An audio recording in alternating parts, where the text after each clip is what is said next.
ಅದು ನಾವು ಆಣಿ ತೆಗಿತೀವಲ್ಲ, ಸೆಂಟ್ರಿಂಗ್ನಲ್ಲಿ ಆಣಿ ತೆಗೆಯುವಾಗ ಒಂದು ಕಡೆ ಆಣಿ ತೆಗಿತೇವೆ, ಒಂದು ಕಡೆ ಸುತ್ತಿಗೆ ಇರ್ತದೆ.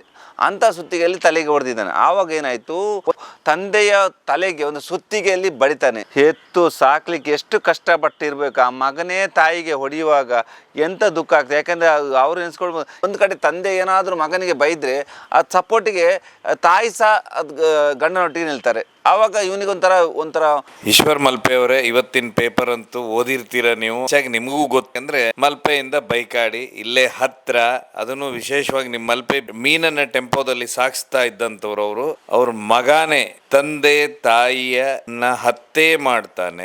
ಮನೆ ಇರ್ತಾವಲ್ಲಿ, ಆ ಮಧ್ಯ ಮನೆ ಇರುತ್ತೆ, ಆದ್ರೆ ಯಾವ ಮನೆಯವ್ರಿಗೂ ಗೊತ್ತಾಗೋದಿಲ್ಲ. ಈಗಾಗ್ಲೇನೆ ನೀವು ಪೊಲೀಸ್ ತನಿಖೆ ಮತ್ತೆ ಪೇಪರ್ನಲ್ಲೂ ಓದಿರ್ತೀರ. ಹತ್ಯೆ ಮಾಡ್ದಂಥವನು ತಲೆಗೆ ತಂದೆ ತಾಯಿ ಒಳಗೆ ಮಲಗಿದ್ರು ರೂಮಲ್ಲಿ, ಕೊನೆ ಉಸಿರು ಎಳೆದಿದ್ರೆ ತಾನು ಹೊರಗೆ ಬಂದು ಮಲಗಿರ್ತಾನೆ ಅನ್ನುವಂಥದ್ದು ಇವತ್ತಿನ ಪೇಪರ್ನಲ್ಲಿ ಓದಿದ್ದೀರಾ. ಏನು ಆಯುಧನ ಬಳಸಿರ್ತಾನೆ, ಆಯುಧನ ಚೆನ್ನಾಗಿ ತೊಳಿತಾನೆ, ತೊಳೆದು ತಾನೆಲ್ಲ ರೆಡಿಯಾಗಿ ಹೊರಗೆ ಬಂದು ಒಂದ್ಸರಿ ನೋಡಿ ತಾನೇ ಪೊಲೀಸರಿಗೆ ಫೋನ್ ಮಾಡ್ತಾನೆ 112ಗೆ, ಈ ರೀತಿ ಆಗಿದೆ ಅಂತೇಳಿ. ಆ ಪೊಲೀಸರು ಒಮ್ಮೆ ತಮಾಷೆಯಾಗಿ ತಿಳಿತಾರೆ. ಒಮ್ಮೆ ಪೊಲೀಸರು ಏನಪ್ಪ ಇದು ನಿಜಾನಾ, ಯಾರಾದರೂ ಕೊಲೆ ಮಾಡಿದವನು ಫೋನ್ ಮಾಡ್ಲಿಕ್ಕೆ ಸಾಧ್ಯನಾ ಅಂಥೇಳಿ. ಆಮೇಲೆ ಪೊಲೀಸರು ಬಂದು ನೋಡಿದಾಗ ದಂಗಾಗುತ್ತೆ. ಇವಾಗ್ಲೇನೆ ಆ ವಿಡಿಯೋನ ತೋರಿಸ್ಲಿಕ್ಕೆ ಆಗುದಿಲ್ಲ ನಾನು, ನಿಮಗೂ ಚೆನ್ನಾಗಿ ಗೊತ್ತೆ. ಯಾಕಂದ್ರೆ ಎಲ್ಲ ಅದನ್ನ ಅಂದ್ರೆ ಅವನಿಗೆ ಯಾವುದೇ ಪಾಪ ಪ್ರಜ್ಞೆನೂ ಇಲ್ಲ ಅನ್ನುವಂಥದ್ದು ಈಗ ಬಹುದೊಡ್ಡ ಸುದ್ದಿ. ಇದಾಗಲೇ ನೀವು ಈಗ ಪೇಪರಲ್ಲೂ ಓದಿರ್ತೀರ. ಮತ್ತಿತ್ತು ನಿಜವಾಗ್ಲೂ ಇದು ಯಾವ ರೀತಿ ಈ ಘಟನೆ ನಡೆಯುತ್ತೆ ಸರ್? ಹಾಂ ಸರ್ ಹೌದು. ಮೀನುಗಾರರು ಅವರು ನಮ್ಮ ಮಲ್ಪೆ ಇದು ಬಾಪ್ತೋಟ ಉಂಟಲ್ಲ, ಇಲ್ಲಿ ಹತ್ರದಲ್ಲಿ ಅಲ್ಲೇ ಮನೆ, ಬೈಕಾಡಿಯಲ್ಲೇ ಮನೆಯಲ್ಲಿ ಇಲ್ಲಿ ಕರ್ಕೊಂಡು ಬಂದಿದ್ದೇವೆ ನಾವು ದಫನಿಗೆ.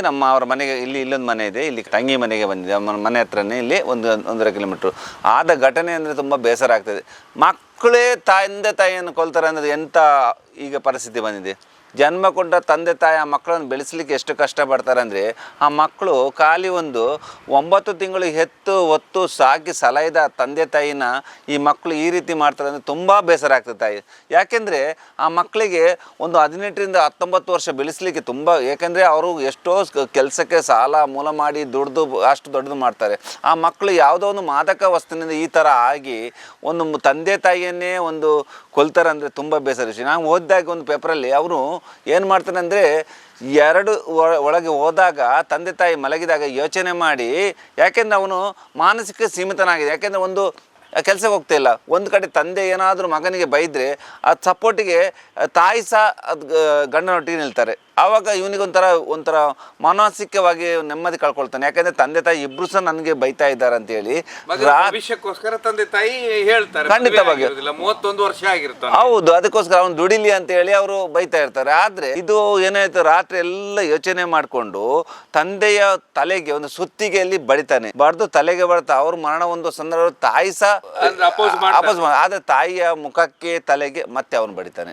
ಅದು ನಾವು ಆಣಿ ತೆಗಿತೀವಲ್ಲ, ಸೆಂಟ್ರಿಂಗ್ನಲ್ಲಿ ಆಣಿ ತೆಗೆಯುವಾಗ ಒಂದು ಕಡೆ ಆಣಿ ತೆಗಿತೇವೆ, ಒಂದು ಕಡೆ ಸುತ್ತಿಗೆ ಇರ್ತದೆ. ಅಂಥ ಸುತ್ತಿಗೆಯಲ್ಲಿ ತಲೆಗೆ ಹೊಡೆದಿದ್ದಾನೆ. ಆವಾಗ ಏನಾಯಿತು, ಅವರಿಬ್ಬರು ಮೃತಪಟ್ಟಾಗ ಅವನು ಅಲ್ಲೇ ಅದನ್ನು ಕೂತ್ಕೊಂಡು ಅಲ್ಲಿಂದ ಹೊರಗೆ ಬಂದು ಮಲಗ್ತಾನೆ. ಅವರು ಹೊರಗೆ ಅವರು ಒಳಗೆ ರೂಮಲ್ಲಿ ಮಲಗ್ತಾ ಇದ್ರು, ಇವನು ಹೊರಗೆ ಬಂದು ಮಲಗಿದ್ದಾನೆ. ಬೆಳಿಗ್ಗೆ ಆದಮೇಲೆ ಏನು ಮಾಡ್ತಾನೆ, ಒಳಗೆ ಹೋಗಿ ಆ ಸುತ್ತಿಗೆಯನ್ನು ತೊಳೆದು ಮತ್ತು 112ಗೆ ಪೊಲೀಸ್ನವ್ರಿಗೆ ಫೋನ್ ಮಾಡ್ತಾನೆ, ನಾನು ಇಂಥ ಒಂದು ತಂದೆ ತಾಯಿ ಕೊಂದೆ ಅಂತ. ಯಾಕೆಂದರೆ ಅವನಿಗೆ ಏನು ಮಾಡಿದ ಬೆಳಿಗ್ಗೆ ಆದಮೇಲೆ ಅವನಿಗೆ ತುಂಬ ಬೇಸರ ಆಯಿತಾ ಏನಾಯ್ತಾ ಗೊತ್ತಿಲ್ಲ. ಪೊಲೀಸ್ನವ್ರಿಗೆ ಫೋನ್ ಮಾಡಿದ್ರು. ಆಮೇಲೆ ಪೊಲೀಸ್ನವ್ರು ಬಂದು ಮೊದಲು ತಮಾಷೆ ಅಂತ ಹೇಳಿದಾರಂತೆ. ಯಾಕೆಂದ್ರೆ ಯಾರಾದರೂ ತಂದೆ ತಾಯಿನ ಸಾಯಿಸ್ತಾರ ಸರ್? ಯಾಕಾದರೆ ಈಗಿನ ನಮ್ಮ ಈಗಿನ ತುಳುನಾಡಲ್ಲಿ ಯಾರು ಅಂಥ ಒಂದು ಮನುಷ್ಯರು ಯಾರೂ ಇರೋದಿಲ್ಲ.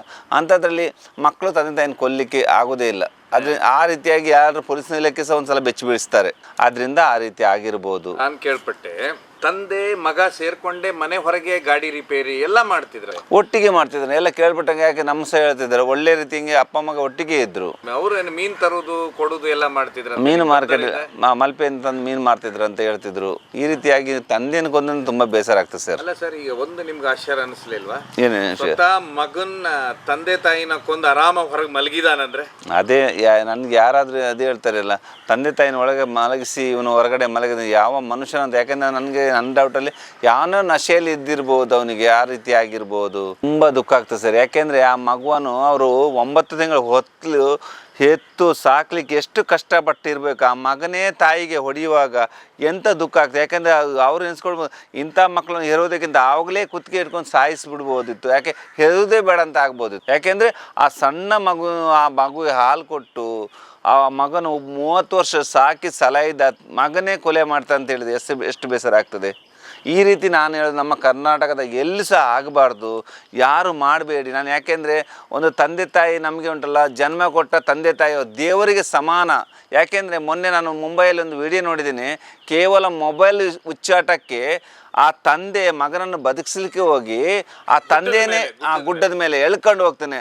ಆದರೆ ತಾಯಿ ನಾನು ಎಲ್ಲೂ ನೋಡಿಲ್ಲ ತಾಯಿ ತನ್ನ ಮಗನೇ ಇಲ್ಲ ಆದಮೇಲೆ, ಗಂಡ ಇಲ್ಲದ್ಮೇಲೆ ನಾನ್ಯಾಕೆ ಇರಬೇಕಂತ ಅದೇ ಗುಡ್ಡದಿಂದ ಹಾರಿ ಆತ್ಮಹತ್ಯೆ ಮಾಡ್ಕೊಳ್ತಾರೆ. ಯಾಕೆಂದರೆ 5 ಸೆಕೆಂಡ್. ಯಾಕೆಂದರೆ ಮುಂಚೆ ಎಲ್ಲ ನೋಡಿದ್ದೀನಿ, ಯಾರಾದರೂ ಗಂಡ ಸತ್ತರೆ ಅವರ ಚಿತೆಗೆ ಆರಿ ಹೆಂಡತಿ ಮೃತ ಪಡೋದುಂಟು. ಈ ರೀತಿಯಾದ ಒಂದು ಸಂದರ್ಭ ಮುಂಬೈಯಲ್ಲಿ ಆಗಿದೆ. ತುಂಬ ದುಃಖ ಆಗ್ತದೆ, ಯಾವತ್ತೂ ಆಗಬಾರ್ದು.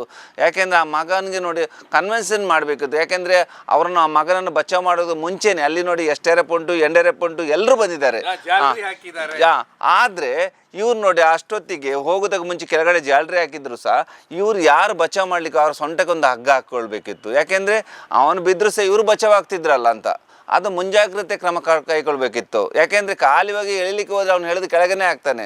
ಅದಕ್ಕಿಂತ ಮುಂಚೆ ಇವರು ಮುಂಜಾಗ್ರತೆ ಕ್ರಮ ಆಗಿ ಸೊಂಟಕ್ಕೊಂದು ಹಗ್ಗ ಹಾಕೊಂಡು ಅವನ ಹತ್ರ ಹೋಗಿದ್ರೆ ಯಾರಾದ್ರೂ ಆ ಗಂಡ ಅಪ್ಪ ಮಗ ಇಬ್ರು ಉಳಿಸ್ತಿದ್ರು. 2.5 ತಾಸು ಕಾಡಿಸ್ತಾನೆ ಅವನು ಗುಡ್ಡದ ಮೇಲೆ. ಹೌದು, ಅವ್ನು ಏನು ಮಾಡ್ತಾನೆ ಅಂದರೆ ಇವ್ರನ್ನ ಬಚಾವ್ ಮಾಡ್ತಾನೆ ಅಂದರೆ ಸ್ಟೆಪ್ ಬೈ ಸ್ಟೆಪ್ ಹಿಂದೆ ಬೇರೆ ಬೇರೆ ಜಾಗ ಬದಲಿಸ್ತಾ ಇದ್ದಾನೆ. ಅದರಿಂದ ಇವರಿಗೆ ಸ್ವಲ್ಪ ಅಲ್ಲಿ ಕೆಳಗಡೆ ಇಟ್ಕೊಂಡವ್ರಿಗೂ ತೊಂದರೆ ಆಗ್ತಾ ಉಂಟು. ಅವನು ಎಲ್ಲಿ ಹೋಗ್ತಾನಂತ ತಾಯಿ ಮನವೊಲಿಕೆ ಮಾಡಿದ್ರು ತಾಯಿ ಮಾತನ್ನು ಕೇಳೋದಿಲ್ಲ. ಇದಕ್ಕೆ ನಾನು ಹೇಳೋದು ಇಷ್ಟೇ, ಅಲ್ಲಿರುವ ಎಷ್ಟೇ ಪೆಂಡರ್ ಒಂದು ಜಾಗೃತ ಕ್ರಮವಾಗಿ ಅವರು ಈಗಿನ ಒಂದು ನಮ್ಮ ಕರ್ನಾಟಕ ಇಂಡಿಯಾದಲ್ಲಿ ಎಲ್ಲ ನುರಿತ ತಂಡದವರು ಇರ್ತಾರೆ. ಅವರು ಯಾಕೆಂದರೆ ಅವನು ಮನವೊಲಿಸ್ಲಿಕ್ಕೆ ಹೋದಾಗ ಇವರು ಸಹ ಒಂದು ಹಗ್ಗ ಹಾಕಿ ಇರಬೇಕಿತ್ತು. ಯಾಕೆಂದರೆ ಇವರಿಗೆ ತಂದೆಗಾದ್ರೂ ಸಹ ಒಂದು ಹಗ್ಗ ಹಾಕಿದರೆ ಆತನ ಸಂದರ್ಭದಲ್ಲಿ ಅವನು ಬಚಾವಾಗೋ ಸಂದರ್ಭನೂ ಇರ್ತದೆ. ಆ ಕ್ಷಣದಲ್ಲಿ ಕಾಲು ಜಾರುತ್ತಲ್ಲ, ಇಬ್ರು ಯಾವ ರೀತಿ ಬೀಳ್ತಾರ ವಿಡಿಯೋ ನೋಡಿದ್ರ ನೀವು? ಹೌದು ಸರ್, ತುಂಬಾ ಬೇಸರ ಆಗುತ್ತೆ. ಯೂಟ್ಯೂಬ್ ಅಲ್ಲಿ ತೋರಿಸ್ಲಿಕ್ಕೆ ಆಗುದಿಲ್ಲ ಅವರಿಬ್ರು ಬೀಳೋದು. ಆದ್ರೆ ವಿಡಿಯೋ ನೋಡಿದ್ರ ನ್ಯೂಸ್ ಅಲ್ಲಿ ಬಂದಿದೆ ಸರ್, ತುಂಬಾ ಬೇಸರ ಆಗಿದೆ. ನ್ಯೂಸ್ ಅಲ್ಲಿ ರೀಲ್ಸ್ ಅಲ್ಲಿ ಕಳಿಸಿದ್ರೆ. ಆದ್ರೆ ಯಾರು ಹೇಳಿದ್ರೆ ಇದು ಫೇಕ್ ಅಂತ, ಆದ್ರೂ ನಿಜ ಸಂಗತಿ ಆಗಿದ್ದು ಅದು. ಎಲ್ರು ಅಂತ ತಂದೆ ತಾಯಿ ಬೀಳುದು ಎಲ್ಲ ಫೇಕ್ ಇರ್ಬೋದು, ಈಗ ಬಂದು ಇದು ಮಾಡಿರ್ಬೋದು ಅಂತ. ಅದು ನಿಜವಾಗ್ಲೂ ಎಲ್ಲ ಖಂಡಿತವಾಗಿ ಬಿದ್ದದ್ದು. ಯಾಕೆ MBBS ಸೀಟ್ಗೆ ಅರ್ಜಿ ಹಾಕಿರ್ತಾನೆ ಆ ಹುಡುಗ, ಆಮೇಲೆ ಒಂದು ಕಂತು ಕಟ್ಟಲಿಕ್ಕೆ ಆಗಿಲ್ಲ ಅಂತ ಹೇಳಿ ಈ ರೀತಿ EMI ಅದ್ರದ್ದು ನೋಡಿ. ಯಾಕೆ ಅಂದರೆ ತಗೊಳ್ಬೇಕು, ಅದು ಕಟ್ಟಲಿಕ್ಕೆ ಇವ್ರು ಹಣ ಕೊಟ್ಟರು ಸಹ ಲಾಸ್ಟಿಗೆ ಅವನ ತಂದೆಯನ್ನು ಹೇಳ್ಕೊಂಡೇ ಹೋಗಿದ್ದಾನೆ. ತುಂಬ ಬೇಜಾರಾಗೋದು. ಯಾಕೆಂದರೆ ತಂದೆ ಹೇಳಿದ್ದಾರೆ ಹಣ ಕಟ್ತೇನೆ ಅಂತ ಹೇಳಿದ್ರು ಸಹ ಅವನು ಗುಡ್ಡದ ಮೇಲೆ ಇದೇ ರೀತಿ. ಯಾಕೆಂದರೆ ಈಗಿನ ಯುವ ಪೀಳಿಗೆ ಮಾಡೋದು ಅಷ್ಟೇ. ಈಗ ಅವನೇ ಅಲ್ಲ, ನಮ್ಮ ಕರ್ನಾಟಕದಲ್ಲಿ ಇರುವ ಎಲ್ಲ ಯುವಕರು ಆಗಲಿ, ಕಾಲೇಜಿಗೆ ಹೋಗೋ ಮಕ್ಕಳು ಹಾಗೆ. ನನಗೆ ಶಾಲೆಗೆ ಹೋಗಲಿಕ್ಕೆ ಬೈಕ್ ಇಲ್ಲದೆ ನಾನು ಕಾಲೇಜಿಗೆ ಹೋಗೋದಿಲ್ಲ, ನನಗೆ ಮೊಬೈಲ್ ಇಲ್ಲದೆ ನಾನು ಕಾಲೇಜಿಗೆ ಹೋಗೋದಿಲ್ಲ. ತುಂಬ ಕೇಸ್ ಇದೆ. ದಯವಿಟ್ಟು ನಮ್ಮ ಕರ್ನಾಟಕದ ಯುವ ಜನತೆಗೆ ಹೇಳೋದು ಇಷ್ಟೇ, ಅಲ್ಲಿ ಕಾಲೇಜು ತಂದೆ ತಾಯಿ ತುಂಬ ಕಷ್ಟಪಡ್ತಾರೆ ನೋಡಿ. ತಂದೆ ತಾಯಿ ನಮಗೆ ಮನೆಗೆ ಬಂದಾಗ ಅವರು ಊಟ ಸಂತೆ ಮಾಡೋದಿಲ್ಲ, ಆ ಊಟನೂ ಮನೆಯಲ್ಲಿ ಮಕ್ಕಳಿಗೆ ಕೊಡ್ತಾರೆ. ಯಾಕೆಂದರೆ ಮಕ್ಕಳು ಒಂದು ಹೊಟ್ಟೆ ಬರಲಿ, ಕಾಲೇಜಿಗೆ ಹೋಗಲಿ, ಒಳ್ಳೆ ಉದ್ಯೋಗ ಬರಲಿ ಅಂತೇಳಿ ಈ ರೀತಿ ಆಗೋದು. ದಯವಿಟ್ಟು ನನ್ನ ಕರ್ನಾಟಕದ ಜನತೆಗೆ ಮಕ್ಕಳಿಗೆ ಹೇಳೋದು ಇಷ್ಟೇ ನೋಡಿ. ನನಗೆ ಸಹ 3 ಜನ ಮಕ್ಕಳಿದ್ದಾರೆ, ಅದರಲ್ಲಿ ಸಹ ಒಂದು ಮಗ ತೀರಿ ಹೋಗಿದ್ದಾನೆ. ನನಗೆ ಸಹ 2 ಜನ ವಿಶೇಷ ಚಿತ್ರ ಮಕ್ಕಳನ್ನು ನಾನು ಸಾಕ್ತಾ ಇದ್ದೇನೆ. ಆದ್ದರಿಂದ ಪ್ರತಿಯೊಬ್ಬರು ವಿದ್ಯಾರ್ಥಿಗಳು ಮಾಡೋದಿಷ್ಟೇ, ನಾನು ನೋಡುವ ಎಲ್ಲ ವಿದ್ಯಾರ್ಥಿಗಳು ಇಷ್ಟೇ ಮಾಡಿ. ಏನಂದರೆ ತಂದೆ ತಾಯಿ ನಮ್ಗೆ ಏನು ಕೊಡಿಸ್ತಾರೆ, ಏನು ಕೊಡೋದಿಲ್ಲ, ಅದಕ್ಕೆ ಅವ್ರ ಹತ್ರ ನೀವು ಜಗಳ ಮಾಡಬೇಡಿ. ಯಾಕೆಂದರೆ ಒಂದು ಬೈಕ್ ಇಲ್ಲದ್ರೆ ಏನಾಗೋದಿಲ್ಲ, ಒಂದು ಮೊಬೈಲ್ ಇಲ್ಲದ್ರೆ ಏನಾಗೋದಿಲ್ಲ. ಆ ಮೊಬೈಲನ್ನು ಕೊಡದಿದ್ದರೆ ಅವರು ನಿಮಗೆ ಪ್ರೌಢಾವಸ್ಥೆಗೆ ಬಂದಾಗ ಅವ್ರು ಕೊಡ್ತಾರೆ. ಯಾಕೆಂದರೆ ನಿಮಗೆ ಮದುವೆ ಅಥವಾ ನೀವು ಒಂದು ಜಾಬ್ಗೆ ಹೋದಾಗ ಮಾಡ್ಬೋದು. ಈಗ ಮೊಬೈಲಲ್ಲಿ ಏನು ಮಾಡಲಿಕ್ಕೆ, ನಮಗೆ ಕಾಲೇಜಲ್ಲಿ ಕಲಿಲಿಕ್ಕಿದ್ರೆ ಆ ವ್ಯವಸ್ಥೆಯಲ್ಲಿ ಮೊಬೈಲೊಂದು ಚಿಕ್ಕದಿರ್ಬೋದು, ಅಷ್ಟೇ ದೊಡ್ಡದು ಬೇಕು, ನನಗೆ ಐಫೋನ್ ಬೇಕು, ದೊಡ್ಡದು ಬೇಕಂದರೆ ಯಾರೋ ಮಕ್ಕಳು ತನ್ನ ತಂದೆ ತಾಯಿಗೆ ನೀವು ಒತ್ತಡ ಹಾಕಬೇಡಿ ಅಂತ ಎಲ್ಲ ವಿದ್ಯಾರ್ಥಿಗಳಿಗೆ ನಾನು ಕೈ ಮುಗಿದು ಕೇಳ್ತೀನಿ. ಸರ್, ಇದಾದ್ಮೇಲೆ ಅದೇ ಆ ಹುಡುಗ ಅಂತ ಹೇಳಿದ್ರೆ ಅವ್ರ ತಂದೆ ಡ್ರೈವರ್ ಆಗಿದ್ದಾರೆ. ಪಾಪ ಅವ್ರ ಕಷ್ಟ, ಅವರಿಗೆ ಕಷ್ಟ ಇರುತ್ತಲ್ಲ, ಕಮಿಟ್ಮೆಂಟ್ಸ್ ಇರ್ತವೆ, ಕಷ್ಟ ಇರುತ್ತೆ. ಆಮೇಲೆ ಅವ್ನಿಗೆ ಮೆಡಿಕಲ್ ಸೀಟ್ ಸಿಕ್ಕಿರುವುದಿಲ್ಲ ಅನ್ನುವಂತ ಸುದ್ದಿ. ಆಮೇಲೆ ಹೋದ ವರ್ಷನೂ ಹೀಗೆ ಡಿಪ್ರೆಷನ್ ನಲ್ಲಿ ಇದ್ದ ಅಂತ ಹೇಳಿ. ಆದ್ರೆ ತಂದೆ ತಾಯಿ 15 ಸೆಕೆಂಡ್ ಅಲ್ಲಿ 3 ಜೀವ ಹೋಗುತ್ತೆ. ಇದು ದುರಂತ. ಹಾಗೂ ನಮ್ಮ ಇದೇ ಸ್ವಲ್ಪ ದೂರದಲ್ಲಿ ಬೈಕಡಿಯಲ್ಲಾದ ತಂದೆ ತಾಯಿಯನ್ನು ಮಗನೇ ಕೊಲೆ ಮಾಡಿದ ಒಂದು ಕೇಸನ್ನು ಪೊಲೀಸ್ ತನಿಖೆಯಿಂದ ಖಂಡಿತವಾಗಿಯೂ ಗೊತ್ತಾಗ್ತದೆ. ಸತ್ಯತೆ ಹೊರಗೆ ಬರ್ತದೆ.